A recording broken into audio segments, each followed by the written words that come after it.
Less than 24 hours away from the start of junior college football games in the state of Mississippi. Mississippi Gulf Coast is set to open the 2025 campaign ranked number 10 in the nation as they play host to East Mississippi tomorrow night. The Bulldogs are set to bring back second-year starting quarterback Landon Barnes, who led the MACCC in nearly every statistical category for a quarterback as a true freshman. Head coach Jack Wright enters this year 8 as the man in charge of the Bulldogs and is looking to extend the program record with a 7th consecutive season, winning at least a share of the South Division crown. Of course, the Bulldogs will be playing with a very heavy heart tomorrow after the sudden loss of former Biloxi defensive lineman Marcus Dickey on Sunday.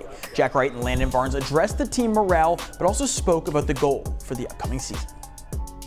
The first week of the year is always stressful. There's a lot of stuff going on.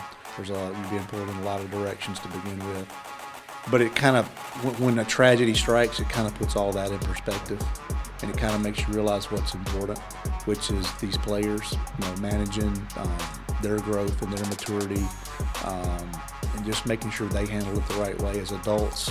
It's a very unfortunate situation. I think the team is probably closest we've ever been. The kid was just on the way back to practice like everybody else. So trying to stay positive. We got some guys really hurting right now. So you try to stay positive and look at the positives. But it is hard. It's national championship, and nothing more right now coming off of Marcus like we're talking about. It would mean everything, I think, to this whole team, this whole community.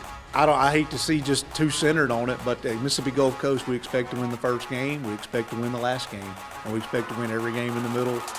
We really do emphasize winning here. That's where I want to coach. I want to coach for a place where you're expected to win.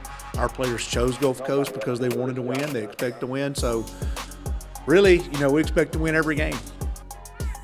The Bulldogs are set to honor Marcus Dickey with a pregame ceremony tomorrow night in Perkinston.